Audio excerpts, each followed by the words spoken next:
Bonsoir à tous. Si l'ouragan Tammy est aujourd'hui loin de nos côtes, il est toutefois important de faire un bilan sur son passage en Guadeloupe en termes de dégâts matériels et surtout d'identifier la responsabilité des décideurs sur le plan des mesures préventives et correctives.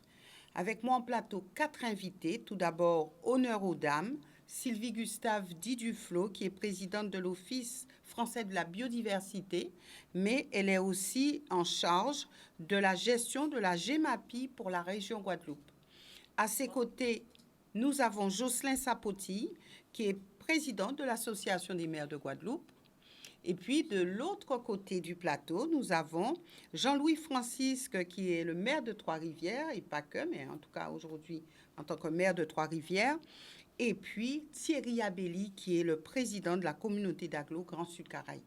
Merci, madame, merci, messieurs, d'être sur ce plateau. Nous parlerons d'un sujet, je ne dirais pas qui a passionné tous les Guadeloupéens, mais qui a mobilisé tous les Guadeloupéens. Et beaucoup de questions se sont posées concernant cet ouragan Tammy, déjà passe ou ne passe pas, mais en fait sur ce qui a suivi, c'est-à-dire les cours d'eau qui sont sortis de leur lit, toute l'eau qui s'est déversée sur la Guadeloupe, donc beaucoup de questions aujourd'hui. Tout d'abord, un petit tour de plateau.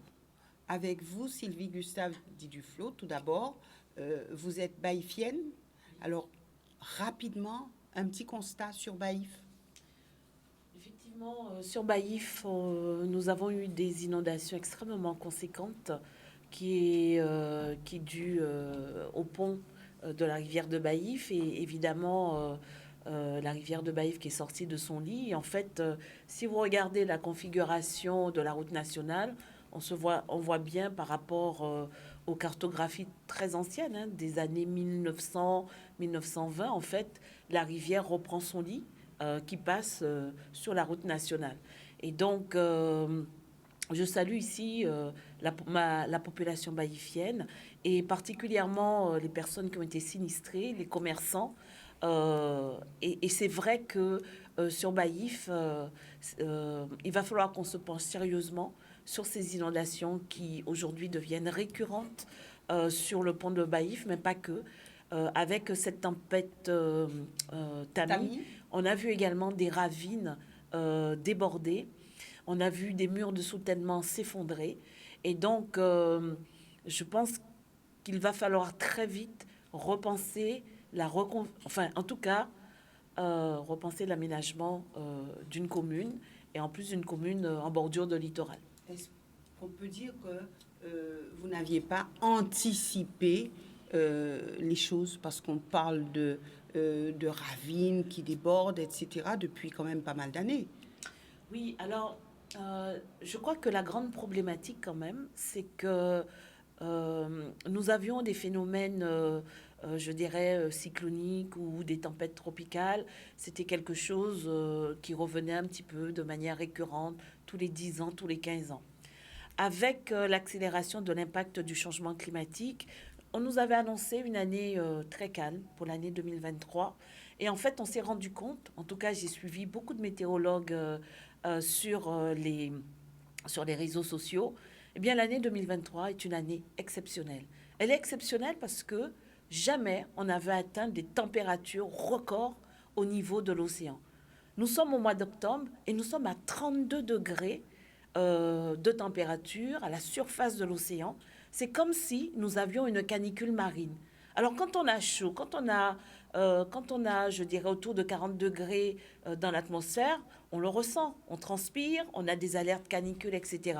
Aujourd'hui, vous avez dans l'océan une marmite qui bout, qui a des impacts incroyables sur les récifs coralliens. On en reparlera peut-être sur une autre émission, mais qui a un impact sur, je veux dire, la chaleur que nous ressentons. Vous tous, nous tous les Guadeloupéens, nous avons ressenti ces effets de chaleur. Nous avions des températures à 4 heures, à 5 heures du matin. Je me réveille, je suis sur les hauteurs de Baïf, il fait frais. Et bien là, nous avions du 29 degrés. Et ensuite, dans l'après-midi, ça montait autour de 40 degrés. Donc, on a un impact qui fait que on a une année cyclonique assez extraordinaire. Et bien que la tempête Tammy... Lorsque vous dites extraordinaire... Quand je dis extraordinaire, extraordinaire en termes de phénomènes climatiques. Et sincèrement, nous avons eu une chance exceptionnelle pour qu'on n'ait que cette tempête qui nous ait percutés. Tout le long, c'est-à-dire dès le mois de juin, on a vu passer des cyclones, mais des cyclones Là, de catégorie... Là, c'est quand même un ouragan. Oui, mais c'est un ouragan de catégorie 1. Oui. Mais sur le bassin atlantique, on a vu des ouragans de catégorie 5. On a vu un ouragan, le record en termes de montée en puissance, c'était l'ouragan Maria, qui avait mis 24 heures pour passer de catégorie 1 à catégorie 5. Nous avons eu un ouragan qui ne nous est pas passé dessus, qui est passé plus au nord et qui est allé percuter les États-Unis et le Canada. En 9 heures, je ne sais pas si vous vous rendez compte, il est passé de catégorie 1 à catégorie 5. En 9 heures, c'était du jamais vu. C'est pour vous dire, cette force énergétique que donne l'océan à ces phénomènes-là, nous devons en prendre compte et nous devons revoir toute notre prévision météorologique. On se dit, qu'un cyclone arrive, on a le temps de se préparer, etc. Et bien, quand vous avez un cyclone qui passe en 9 heures de catégorie 1 à catégorie 5, eh bien, vous voyez un petit peu les enjeux auxquels nous devons faire face et les enjeux auxquels nous devons préparer notre population à faire face. Merci. Jocelyn Sapoti, alors on peut dire que votre commune a plus ou moins été épargnée ou pas? Permettez déjà d'adresser effectivement mon soutien aux familles, aux personnes qui ont été touchées, particulièrement sur l'île de la Désirade, où oui. J'ai des amis, où le maire est un ami, et je sais que ça a été difficile pour lui, mais aussi la commune de Vieux-Fort, la commune de Trois-Rivières, la commune de Vieux-Habitants, toutes les communes de Baïf, partout, les gens étaient très fortement touchés. Permettez-moi de leur adresser ici notre soutien. Oui, à Lamentin, on a eu de la chance. Le seul gros problème qu'on a eu quand même, c'est que nous sommes restés 2 jours, 1 jour et demi sans eau. Et je vais le dire pourquoi. Parce qu'en fait, on a un ouvrage ça fait 2 fois, qui est abîmé par la crue de la grande rivière de Goyave. Tout simplement parce que cet ouvrage, qui est plus vieux que moi, qui existe depuis des années, est installé pas très loin de la rivière de Goyave, mais même quand la rivière était en crue, la rivière ne passait jamais là.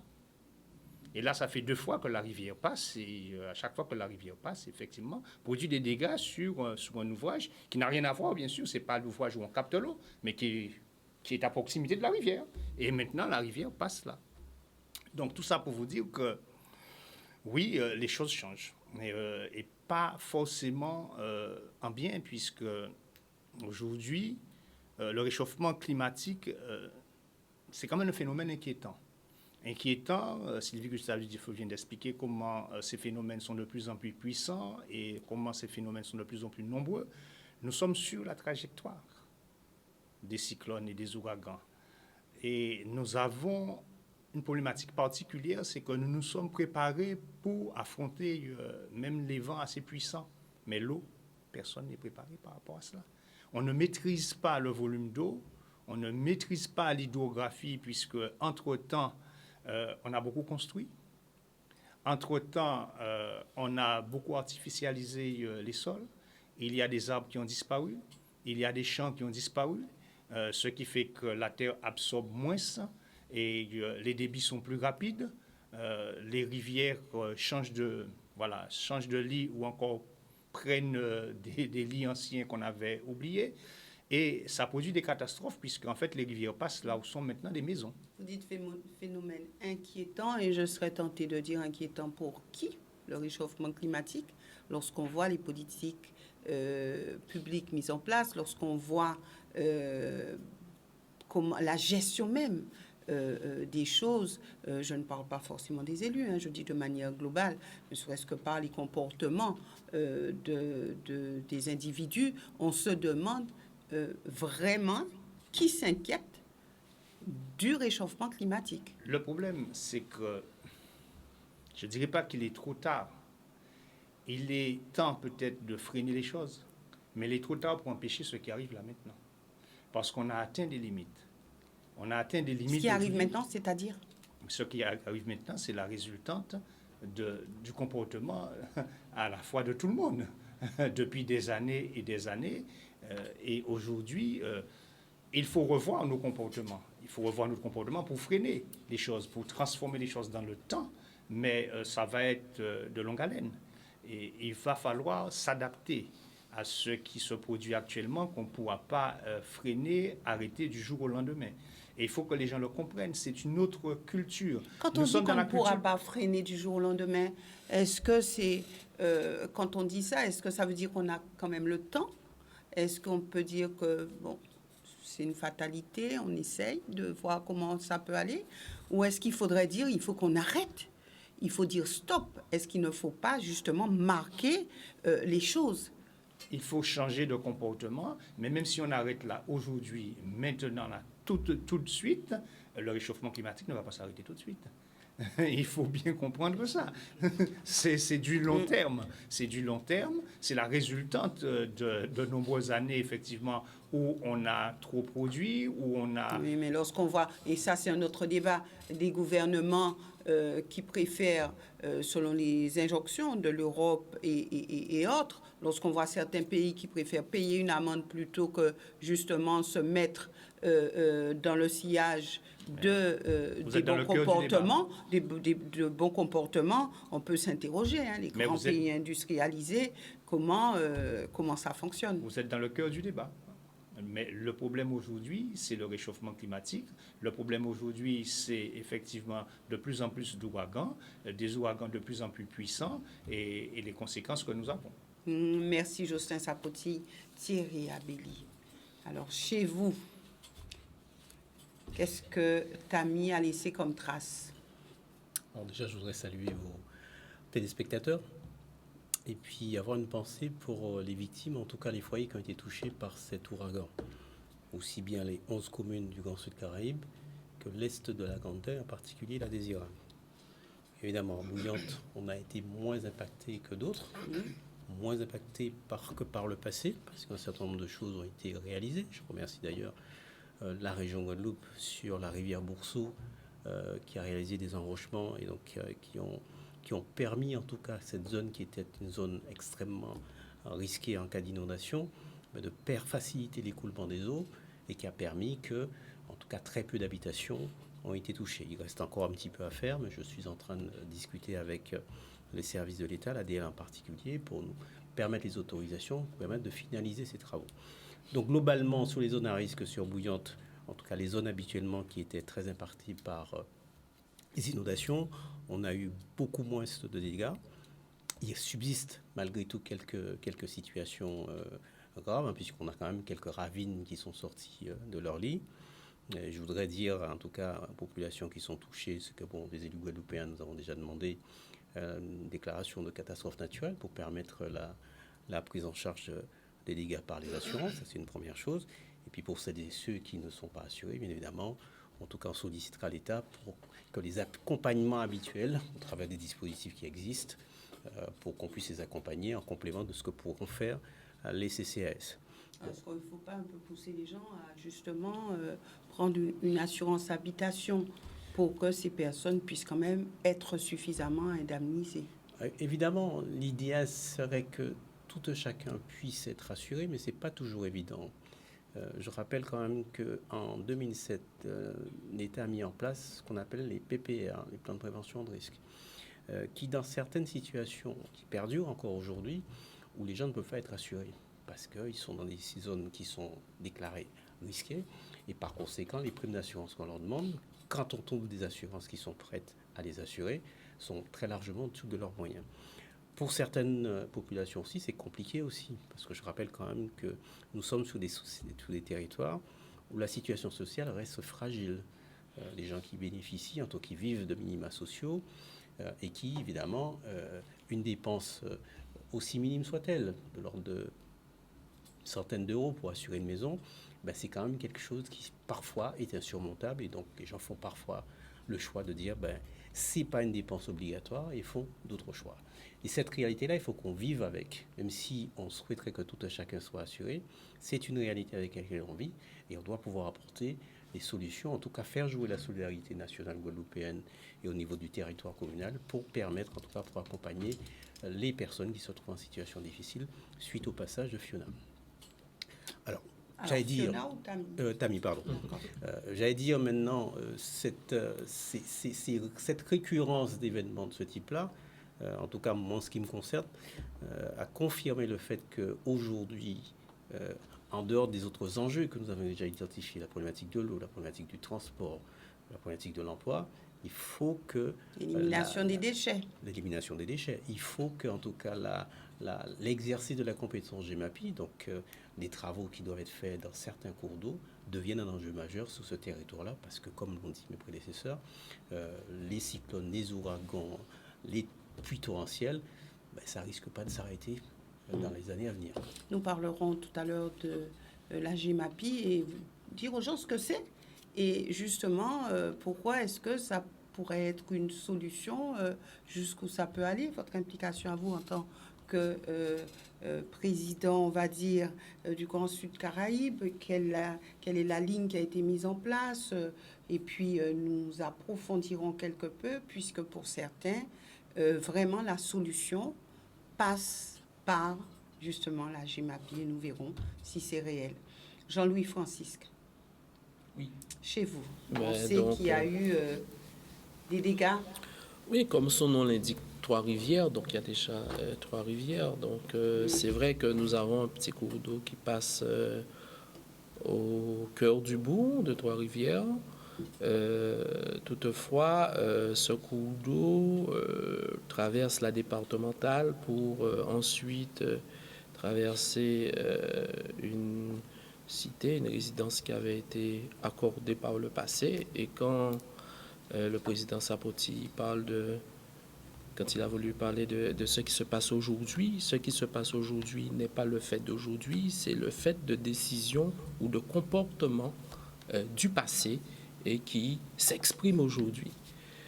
Quelles sont ces décisions et ces comportements qu'on puisse bien comprendre oui, de quoi vous parlez? Non, mais tout à l'heure déjà, d'un point de vue général, quand il parlait, on a parlé de réchauffement climatique.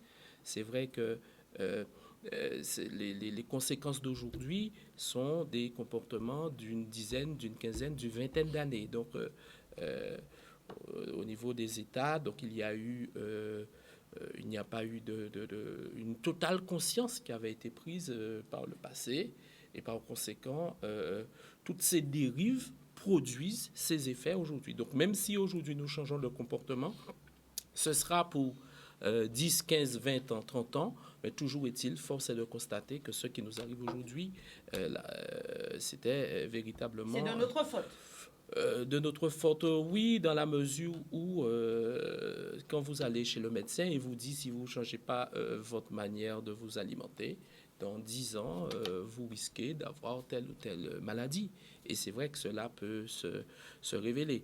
S'agissant de Trois-Rivières, donc je reviens, donc je disais que ce cours d'eau qui traverse le bourg fait que quand il arrive au niveau de la départementale pour traverser la cité du bourg, ça fait que il y a un étranglement.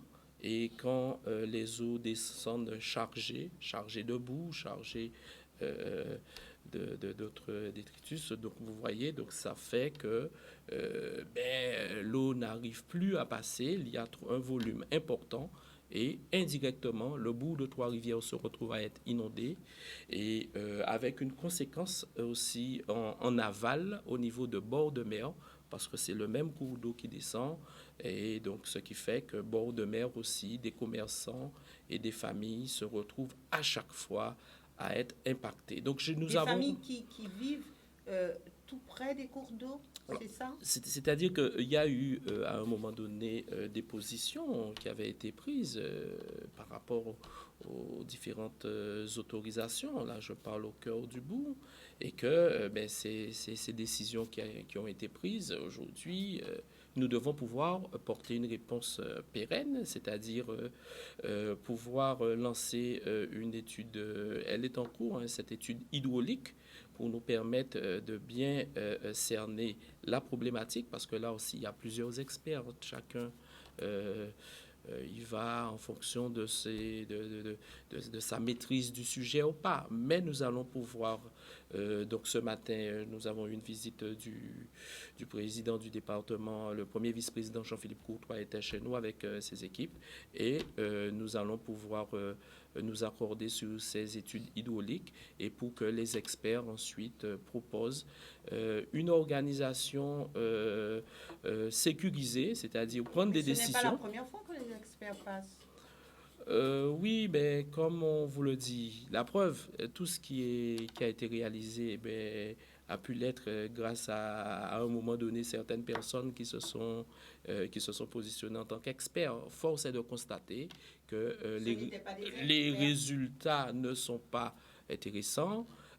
Même chez nous, je vois qu'il arrive que certains qui étaient anciens maires ou qui continuent à nous critiquer, mais ce sont eux-mêmes qui ont pris cette décision et ces décisions mauvaises qui mettent toute la ville de Trois-Rivières en souffrance à chaque fois qu'il y a des montées des eaux. Nous sommes là pour rectifier.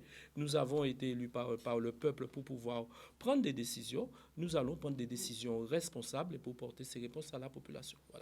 Voilà, maintenant au cœur des débats entre élus, on parle de la GEMAPI. C'est quoi la GEMAPI? Vous pouvez vous compléter, vous pouvez y aller. Derrière ce sigle, je dirais très sympathique au demeurant, c'est la gestion des eaux, des milieux aquatiques et la prévention des inondations. Et en fait, c'est une compétence qu'avait l'État et qui ensuite a été transférée aux communautés d'agglomération. En quelle année? En 2017 ou 2018. 2018. Et donc, en fait, cette GEMAPI, comme cela l'indique, et en fait, derrière cette compétence GEMAPI, alors comment ça se passe? Une fois que la compétence est transférée, il appartient aux agglomérations de faire un diagnostic territorial. En fait, d'identifier ce qu'on appelle les ouvrages GEMAPiens, c'est-à-dire tout ce qui va relever de la prévention des inondations, que ces inondations viennent du fait de débordements de rivières, que ces inondations, ça peut être aussi le fait de houles de submersion marine, etc. Donc, il appartient de faire un diagnostic territorial sur l'ensemble du périmètre de l'agglomération. Ensuite, une fois ce diagnostic fait, eh bien, l'agglomération peut émarger sur ce qu'on appelle les fonds Barnier, qui va leur permettre, en fait, de financer ces ouvrages GEMAPiens pour pouvoir prévenir les inondations. Alors, ces ouvrages GEMAPiens, ça peut être des endiguements de rivières, ça peut être un pont qu'il faut conforter, surélever, ça peut être des digues par rapport à la houle de submersion. C'est tout cela qu'on appelle des ouvrages GEMAPiens. Et donc, il y a un vrai travail, en fait, qui est fait avec les services de l'État pour identifier et pour lever ce qu'on appelle un PAPI, c'est-à-dire un plan d'action de prévention des inondations. Donc, PAPI inondation. PAPI inondation. Parce qu'il y a différents PAPI. Oui. Et une fois que ce PAPI est identifié, le diagnostic est fait, et bien ensuite, tout cela va être labellisé. Tout d'abord, ça va passer au comité de l'eau de la biodiversité que je préside et on va étudier le dossier. Et ensuite, c'est labellisé, donc ensuite financé par les fonds Barnier.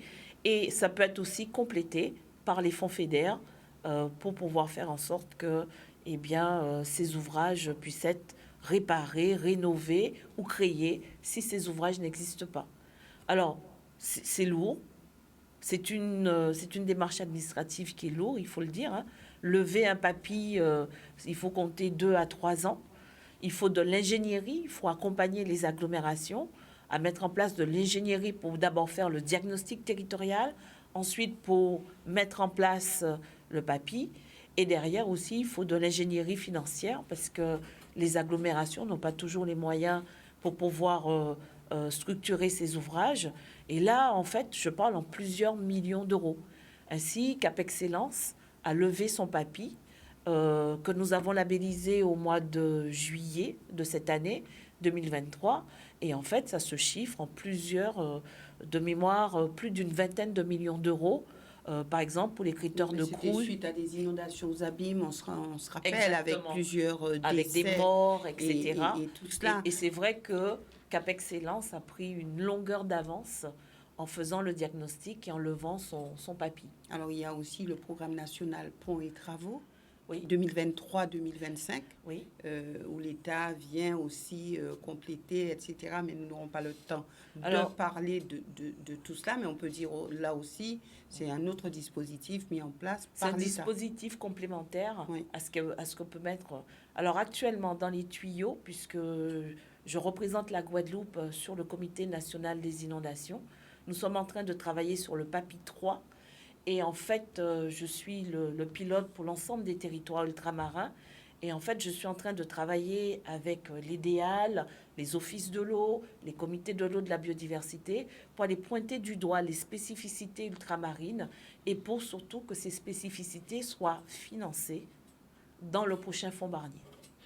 Oui. Merci. Donc, je reviendrai avec vous d'ici quelques instants avec vous, Thierry Abelli, sur la GEMAPI, puisqu'on a vu 2018, ça fait maintenant 2023, ça fait 5 ans.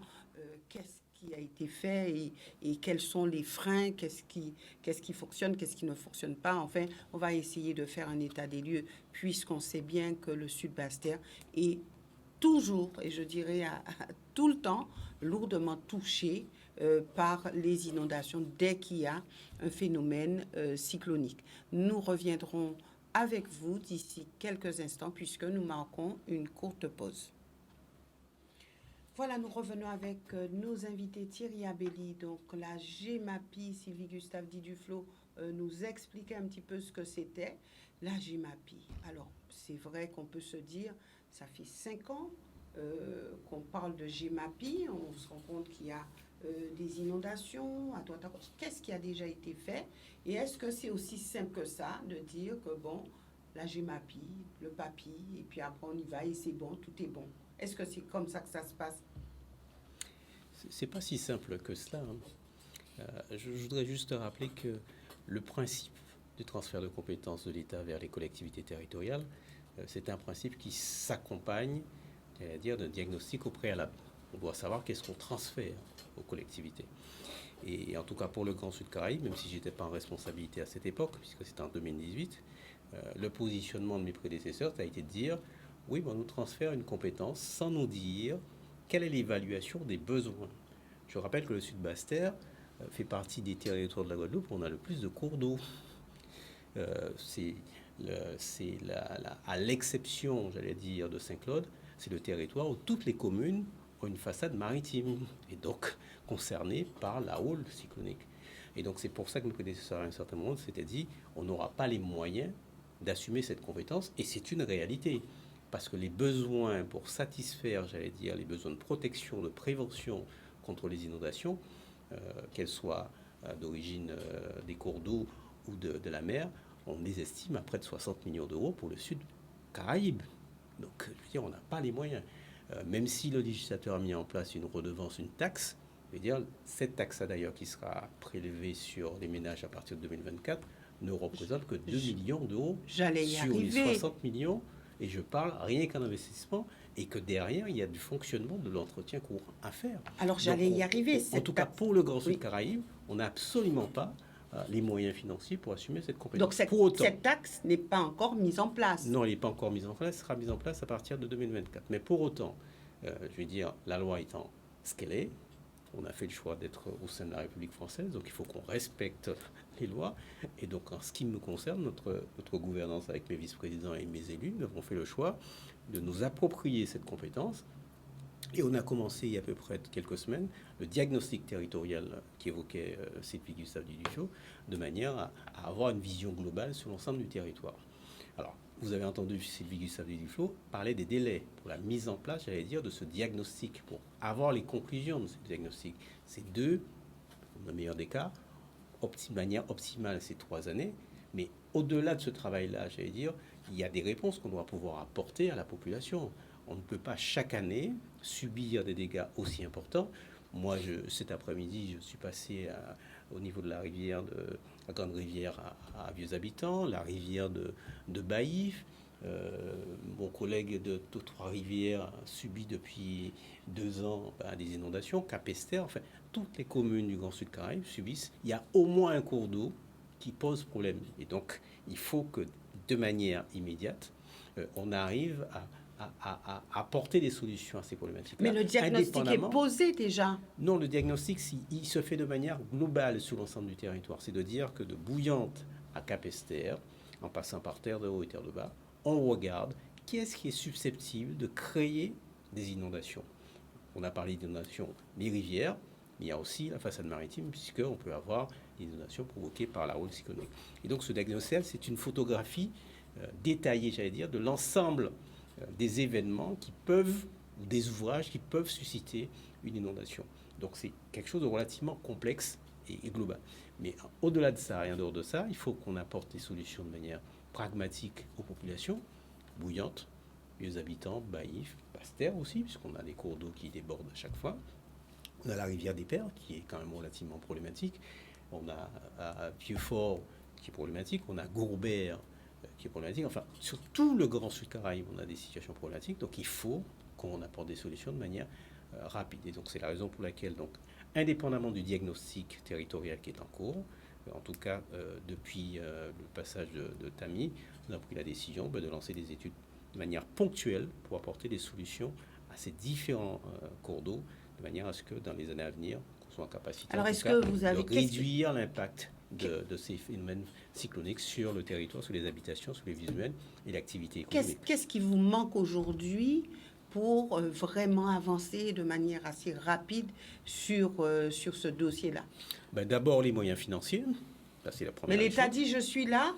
Quand on voit ce qui est mis en place, quand on entend ce que Sylvie Gustave Duflot dit, l'État, on a l'impression que l'État, quand même, est là pour accompagner, pour mettre les fonds qu'il faut. Non. Alors, je dis de manière pragmatique ce qui manque, indépendamment du discours de l'État, que je ne remets pas en question. Les moyens financiers qui nous manquent, l'ingénierie qui nous manque, parce que les collectivités, alors c'est une compétence qu'on vient d'acquérir, 2018, même si ça fait 5 ans, c'est pas une compétence, enfin je veux dire, c'est pas depuis de très nombreuses années, donc il faut avoir les personnels pour pouvoir faire ça. Ensuite, après, il va falloir lancer les marchés, évidemment, et derrière, il y a l'instruction, j'allais dire, de ces dossiers-là au niveau des services de l'État, parce qu'effectivement, les cours d'eau, même si on a la compétence pour pouvoir assurer l'entretien et j'allais la protection, la préservation, la prévention des inondations, je veux dire, on a quand même soumis à la loi sur l'eau qui est relativement complexe et qui ne vous autorise pas à faire n'importe quoi. Et donc, ça prend un certain nombre de temps. Et donc, c'est la raison pour laquelle ça prend du temps et c'est pas toujours évident. Et ensuite, Jocelyn Sapoti. Alors, c'est vrai que Thierry Abili l'a dit, nous sommes dans le cadre de notre République française, donc organisée avec aussi ses lourdeurs administratives. Donc, le temps de l'administrer, malheureusement, n'est pas celui de l'administration.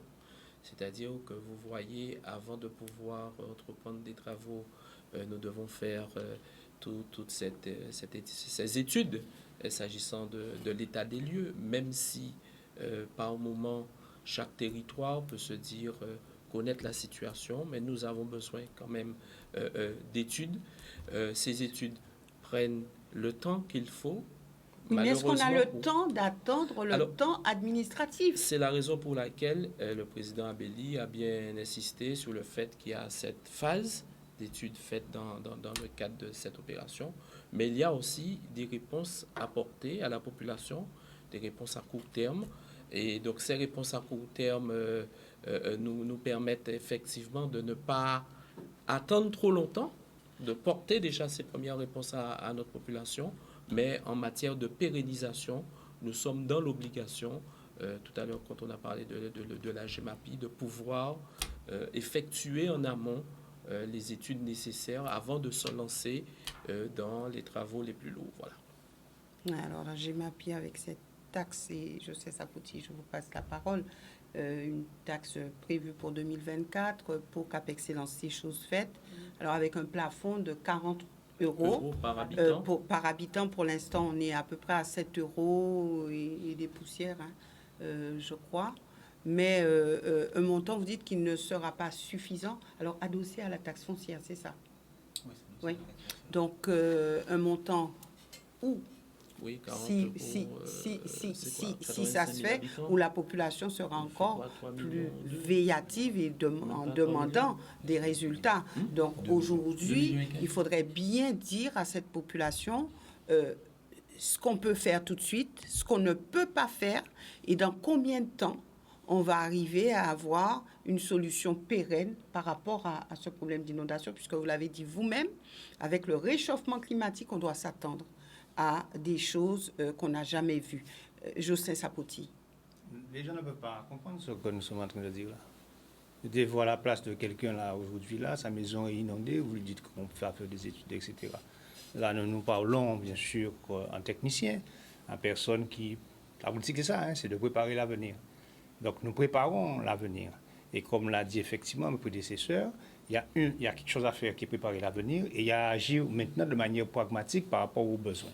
Donc la première chose qui a été faite, par exemple, sur le Nord-Bastère, c'est que pendant le temps où nous avons lancé effectivement une étude à long terme sur l'hydrographie, sur les grands travaux à réaliser, on a essayé de mettre en chantier assez rapidement des programmes qui étaient déjà prévus par les municipalités, de manière assez pragmatique dans la démarche, hein, puisque chaque maire avait déjà un certain nombre de programmes prévus, de curage, etc., d'enrochement, etc. Alors vous êtes souvent mis à mal, vous les maires, concernant les curages. Hein.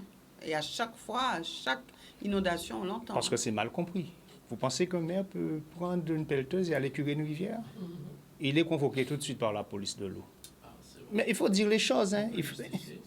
On peut le justifier. Hein. Avant le passage de Tami, effectivement, le cours d'eau dont nous venons de parler à Trois-Rivières, nous avons fait l'objet d'un nettoyage bien renforcé, bien appuyé, et j'étais à 2 doigts de recevoir un procès-verbal sérieux. Une convocation, mais un procès-verbal sérieux de la part de l'ADA. Et c'est vrai qu'on ne peut pas couper un arbre comme on veut, on ne peut pas pénétrer une rivière comme on veut, on ne peut pas aller nettoyer une plage comme on veut, parce que nous n'avons pas ces autorisations nécessaires et suffisantes. Et pourquoi est-ce que vous n'avez pas ces autorisations? Parce qu'il y a la loi sur l'eau. Parce que d'un côté, vous avez effectivement... C'est même pas la compétence des maires. Déjà, les maires le font parce que nous sommes obligés de sécuriser notre population. Donc, nous le faisons. C'est la compétence aujourd'hui des communautés d'agglo. Mais on voit effectivement pour les petits travaux, les maires le font. Moi, je le fais, d'autres maires le font parce que c'est une question de sécurité. Mais vous avez la loi sur l'eau. La loi sur l'eau, vous devez normalement demander des autorisations. Il faut pour tout. Mais vous ne pouvez pas modifier le lit d'une rivière. Vous ne pouvez pas modifier le cours d'eau d'une rivière, même d'une ravine. Vous ne pouvez pas, vous n'avez pas le droit d'y toucher. Donc c'est comme cela. Et en tant que maire, vous le faites, vous êtes convoqué par la police de l'eau. Et ça peut aller même assez loin. Aujourd'hui, il faut être téméraire, il faut prendre ses responsabilités, peu importe les risques. Ça dépend. C'est-à-dire qu'il y a des circonstances. C'est-à-dire que la loi s'interprète aussi. Quand nous sommes en risque, c'est le cas. Bon, quand nous sommes en risque, la vie des gens sont en danger.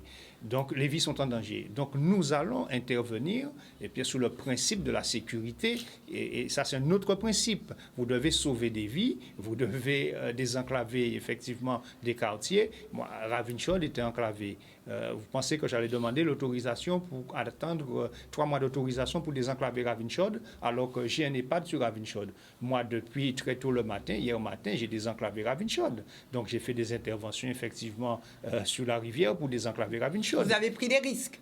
Mais j'ai pris un risque mesuré parce que c'était une question de sécurité, parce que j'ai un EHPAD. Et puis, ça prend un événement climatique. Après, aussi. ça après un événement climatique. Mais je sors de cet événement-là. Je vais le faire, c'est pas la même chose. Et c'est pour ça que je vois des administrés, des riverains qui passent, qui disent ça, les autres veulent pour te faire. Hein? Souvent, la batte tombée, ça batte rien fait. Mais ils ne pas ça, ils ne pas au courant. Si on t'avait fait avant, je t'ai convoqué moi devant la police. Alors, Alors, moi j'aimerais intervenir et puis ensuite- sur la loi sur l'eau. C'est vrai que les maires, d'une manière générale, disent que toute action sur les cours d'eau, effectivement, il y a la loi sur l'eau. Mais en fait, la loi sur l'eau est là aussi pour préserver cette biodiversité qui est une rivière.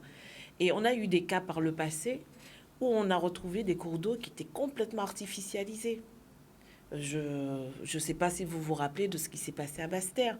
Et là, quand vous artificialisez, c'est-à-dire que vous bétonnez un cours d'eau, vous ne freinez pas l'inondation. Au contraire, vous l'accélérez. Et donc, Qui est-ce qui a bétonné les cours d'eau? On a vu ça sur des endroits. on a vu ça à Mais certains qui a endroits. fait ça? Des anciens maires, je ne voudrais pas dire de nom, mais on a eu des cas où finalement, vous avez eu un cours d'eau qui était entièrement bétonné. Dans quelle commune? En ville, À Basse-Terre, d'accord. Au plein cœur de la ville, le cours d'eau qui passe, effectivement, Non, mais vous avez... Ceci dit, Et bétonné, on ne d'accord. remet pas en question la loi sur l'eau. À un moment donné, c'est sûr que par rapport aux attitudes de posture des êtres humains, il faut mettre un cadre juridique pour préserver la biodiversité, parce qu'effectivement, derrière nous, il doit y avoir des gens. Moi, ce que j'ai toujours demandé, c'est un peu plus de souplesse. C'est de dire que, voilà, sur des situations qu'on connaît de manière récurrente, sans forcément faire d'études, c'est de pouvoir dire, OK, on autorise ou on facilite. Et j'en mets pour preuve, par rapport à ce que disait Joussin Sapoti, le préfet, lorsqu'on faisait nos réunions de post-passage, enfin, ante-passage de Tamis, je crois que c'était 24 heures avant le passage de l'événement, nous a simplement dit, écoutez, compte tenu de l'arrivée prochaine de Tamis, vous êtes autorisé à faire des travaux de sécurisation dans les cours d'eau. Ce discours-là, j'aurais aimé l'entendre en dehors, parce qu'effectivement, il y a des situations où on sait bien que ça va être problématique. Donc, n'attendons pas le dernier moment pour nous autoriser à le faire, d'autant plus que, quand j'ai entendu ça, je me suis dit, oui, d'accord, c'est très bien, mais on n'a personne de disponible pour aller faire ces travaux-là. Mais d'être dans l'anticipation, et j'allais dire, trouver un équilibre pour que les choses se fassent en douceur et de manière programmée et ne pas être dans une situation d'urgence. Un accompagnement plus régulier Voilà. pour accompagner les maires sur ce qui peut être fait au niveau d'un cours d'eau, ce qui ne peut pas être fait. Et ça, je l'entends bien. Mais en tout état de cause, au vu de la situation du Sud Basse-Terre, et au vu du fait que, de toute façon, nous sommes sous le fait qu'on accélère l'impact du réchauffement climatique. Et Yves Lise, moi, ce que je tenais quand même à dire à la population ce soir, c'est que nous ne sommes pas en dehors du réchauffement climatique. Aujourd'hui, la Guadeloupe produit autant de gaz à effet de serre que Marseille ou Lyon, qui ont une population d'1 million d'habitants. Donc, on ne peut pas dire que c'est les autres et c'est pas nous, d'accord? Le constat est là. On produit autant de gaz à effet de serre. Et donc, du coup, probablement sur le Sud Basse-Terre, il va falloir un plan Marshall pour pouvoir travailler rapidement et en profondeur sur ces cours d'eau. Parce que c'est vrai qu'on envisage toujours des endiguements, des enrochements, ce qui artificialise, mais il y a aussi ce qu'on appelle des solutions fondées sur la nature qui peuvent, en aménageant les berges, en allant vers un certain type de végétation, on peut aussi ralentir l'inondation qui peut arriver en bouchure de rivière. Donc c'est pour ça que je pense qu'après cette situation avec Tamis, il faudra probablement, je ne sais pas, peut-être que l'association des maires peut être aussi à l'initiative, mais il faudra un vrai parlement, que tout le monde se mette autour de la table et qu'on se dise, à 1 an, on voudrait que ça se passe, à 2 ans, à 3 ans, se fixer des objectifs. Une feuille de route. Et s'y tenir. Il y a le projet protégé Du parc national. Qui est intéressant. Bien sûr. C'est vrai qu'il faut... Ce sont des solutions fondées sur la nature. Voilà, il faut retrouver des solutions, effectivement, qui nous permettent de trouver un équilibre avec la nature. Puisqu'il faut dire les choses. Nous sommes allés vers... Faire avec la nature. Il faut faire avec la nature, mais il faut retrouver les équilibres qui permettent effectivement à la nature de nous protéger. Donc c'est ça. Et à force d'artificialiser, il faut dire les choses. Nous avons trop artificialisé. Et aujourd'hui, les conséquences sont là. C'est clair. Jean-Louis Francis. Non, c'est-à-dire que donc, je voulais intervenir tout à l'heure, mais s'agissant des autorisations, parce qu'effectivement pour Fiona, même au niveau du SMGAG, quand les agents ont dû intervenir au niveau de Baïf, ils étaient entrés dans la rivière pour préserver cette prise en rivière. La DEAL, voilà, était à 2 doigts là aussi, du moins a demandé d'interrompre l'intervention, il a fallu qu'on puisse remplir des autorisations administratives pour autoriser à nouveau les agents à intervenir. Donc là, quelquefois, il y a le système, il y a la législation. C'est vrai que nous, maires, nous sommes là pour pouvoir appliquer la législation, mais comme l'a dit le président Sapoti, pour des questions de sécurité, pour des questions de préservation de nos populations, nous sommes, dans certaines situations, dans l'obligation d'intervenir sous le principe de cette sécurité de nos populations. Alors, Voilà. nous faisons un tour de plateau. Rapidement, nous avons eu Fiona, pour citer que les derniers, nous avons eu aussi Philippe, et puis Camille. Alors, aujourd'hui, que dites-vous à cette population guadeloupéenne? Quelles sont les actions urgentes à mener pour freiner ce que nous avons aujourd'hui, puisqu'on se rend compte qu'il y a vraiment danger pour cette population, notamment au niveau du Sud Basse-Terre. Alors, qu'avez-vous l'intention de faire? Vous êtes en responsabilité, vous êtes des maires, présidents d'agglo, responsables aussi au niveau de la GEMAPI.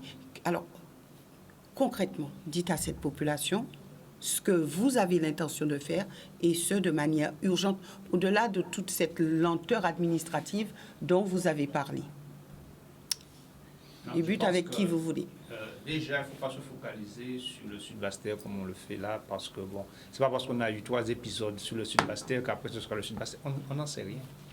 Parce qu'on ne sait pas après, peut-être après ce sera le Nord Basse-Terre, peut-être après ce sera la Grande Terre, on n'en sait rien. Ou ça sera tout le monde. Ou ce sera tout le monde, on n'en sait rien.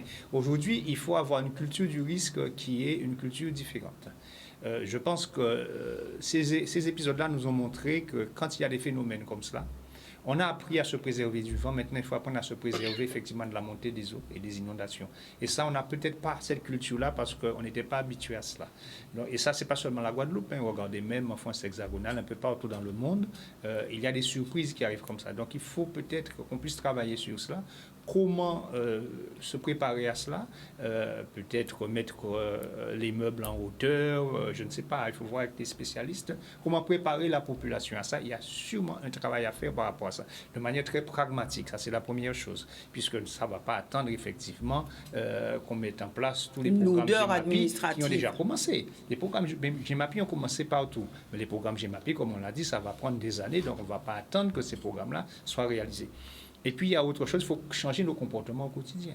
Et puis, nous, aménageurs, nous, en tant que maire, en tant que département, en tant que région, etc., nous devons prendre en compte aussi le fait qu'il faut moins s'artificialiser. C'est-à-dire, maintenant, il faut donner plus de place à la nature. Le principe, il y a un architecte qui disait, maintenant, il faut réparer la ville. Au lieu de construire d'autres villes, il faut réparer les villes qui existent déjà pour éviter d'artificialiser d'autres espaces. Remettre la nature en ville.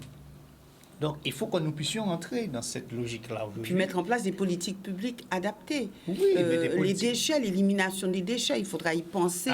Pendant que vous le dites, il faut que certaines personnes arrêtent de jeter effectivement des déchets dans les cours, des rivières, des canaux, etc. Parce que ça aussi, ça crée des inondations. Quand on jette des réfrigérateurs, quand on jette des pneus, des choses comme ça dans les cours d'eau, ça aussi, on trouve ça effectivement à l'entrée des ponts, etc. et qui bloque la circulation de l'eau et qui provoque effectivement des inondations. Donc il y a des comportements à changer, et nous, aménageurs, oui, mais aussi tout citoyen doit être un citoyen militant presque aujourd'hui par rapport à cette problématique de réchauffement effectivement climatique, donc et de ce changement de comportement. Donc effectivement, nous on peut être porteur de ça à l'association des maires et faire un travail avec la région, bien sûr, avec le département et avec les communautés d'agglomération sur ce changement effectivement de comportement qu'il faut avoir et sur cette nouvelle culture du risque qui est la montée des eaux qu'on n'a peut-être pas assez intégrée dans nos mentalités, de notre façon de faire. Merci Jocelyn Sapoti. Sylvie Gustave Duflo. Alors, effectivement, ce sont les présidents d'agglomération qui ont aujourd'hui la main sur la GEMAPI, sur leur périmètre.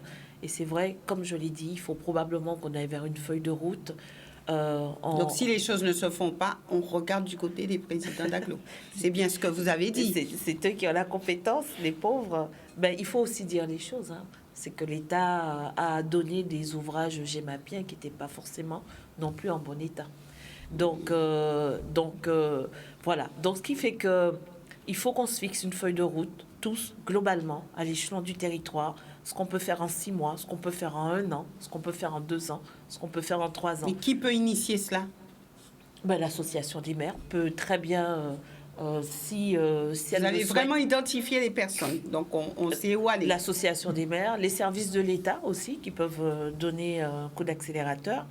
Et puis nous, en tant qu'élus qui siégeons dans les comités au niveau national, eh bien justement, on est en train de travailler pour modifier, comme je l'ai indiqué, le PAPI 3, modifier le financement, faire que les financements répondent à nos spécificités, faire en sorte qu'on ait de l'argent pour pouvoir faire les travaux qui sont nécessaires. Parce qu'on sait bien qu'à l'échelon d'une commune... Donc, demander à l'État de mettre la main à la poche. Ben, de toute façon, on simplifie, hein. Il y a déjà des fonds, il y a déjà le fonds Barnier, et il faut ouvrir en fait ce fonds Barnier à d'autres possibilités d'intervention. On parle de la GEMAPI, mais ça peut être aussi la houle de submersion, ça peut être un certain nombre de choses. Et la GEPU, la gestion des pluies urbaines, qui aujourd'hui est la compétence du SMGAG, mais le SMGAG a une compétence sans avoir les recettes derrière. Donc, on se rend compte qu'il n'y a pas de recettes, il y a plein de compétences sans recettes. Sans recettes. C'est ça. Et donc, du coup, voilà, notre travail au niveau national, c'est de modifier, de faire en sorte que les grandes stratégies soient modifiées et qu'on mette de l'argent derrière des compétences. Merci à vous. Jean-Louis Francisque. Oui, donc je pense que tout a été dit sur le sujet. Donc aujourd'hui, nous avons des responsabilités en tant qu'élus. C'est vrai que nous assumons ces responsabilités, mais il faut savoir que pour pouvoir mettre en œuvre différents programmes, nous sommes dans l'obligation d'avoir ces accompagnements financiers nécessaires, suffisants. Une commune seule ne peut pas porter un projet. Même les communautés d'agglo, nous avons parlé de la communauté d'agglo du Grand Sud Caraïbe avec le président Abelli, donc où on connaît que c'est vrai que tout le monde le sait, ce n'est pas un scoop, nous n'avons pas ces moyens financiers pour pouvoir porter ces réponses. Sur qui pouvez-vous compter pour avoir ces moyens financiers? GEMAPI. Est-ce qu'il y a une personne, est-ce qu'il y a un système, je ne sais pas, sur lequel vous pouvez vous appuyer pour avoir ces fonds? Alors, Sylvie Gustave Duflo l'a dit, il y a certes des dispositifs qui existent déjà, donc ceux-là, ils vont être utilisés au maximum, de manière à ce que la communauté puisse pouvoir disposer de fonds. Néanmoins, il manquera toujours une partie. Surtout, et que vous pouvez trouver où? Comment? C'est vrai que l'État doit pouvoir, au-delà de ces dispositifs, compte tenu de la situation... Si l'État ne peut pas, comment on peut faire? Si l'État ne peut pas, oui. Mais c'est à l'État de mettre. Vous comprenez que là, aujourd'hui, nous avons une communauté d'agglo qui a besoin de soutenir ces 11 communes.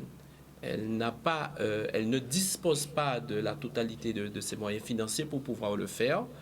Ces 11 communes sont dans le besoin. Le président a expliqué que tous nous sommes concernés par ce côté maritime, sauf une seule commune de Saint-Claude. Donc vous comprenez qu'il est important que cette communauté soit accompagnée. Mais Jocelyn Sapoti l'a aussi dit, ce n'est pas le sud Basse-Terre, c'est toute la Guadeloupe. C'est l'archipel de la Guadeloupe qui doit être accompagné. Parce qu'aujourd'hui, c'est Basse-Terre, mais demain, ça pourrait être une autre partie. Et quelle que soit la partie de l'île, c'est la Guadeloupe. Donc c'est la raison pour laquelle nous militons pour que la Guadeloupe, dans son ensemble... Les Guadeloupéens comptent sur vous de toute façon. Thierry Abelli, pour conclure. Écoutez, je crois qu'il faut une prise de conscience et une implication de chacun d'entre nous et de tous. La population d'abord, parce que je considère qu'elle doit prendre conscience qu'on ne peut plus construire n'importe où. Il y a des règles du urbanisme, il y a le plan de prévention des risques qui définissent des zones à risque, des zones inondables. Il faut que les populations comprennent que ce n'est pas pour rien et donc de les respecter. Il faut que la population aussi s'imprègne et s'approprie ce risque-là, qui de plus en plus, les années nous montrent, être un risque qui va s'installer au même titre que le risque sismique, au même titre que le risque cyclonique. Et d'ailleurs, Tami nous a démontré que finalement le risque cyclonique était devenu secondaire. Parce qu'on a été confinés, il ne s'est rien passé, et c'est l'après Tami qui a été catastrophique avec les inondations.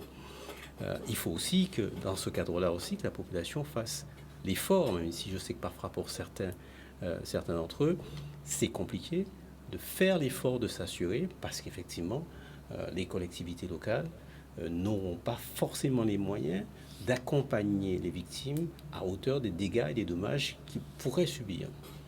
Et derrière tout ça, il faut que nous aussi, les politiques, en fonction des compétences qui sont les nôtres, en particulier les communautés d'agglomération, s'approprient réellement la compétence GEMAPI de manière à ce que, indépendamment de la procédure qui est longue et complexe, de diagnostic, ensuite d'élaborer des papiers qui sont des termes génériques que tout le monde ne peut pas comprendre, qu'on arrive, en tout cas c'est la décision que j'ai prise par rapport à Tami, sur chaque commune du territoire, d'identifier un risque majeur par rapport à la GEMAPI et de les traiter de manière immédiate en lançant des études et des travaux, en cherchant le financement. Et on l'a dit, le financement, ça ne peut pas être que la communauté d'agglomération du Grand Sud Caraïbe, puisqu'elle n'en a pas les moyens. Il faudra faire jouer la solidarité nationale.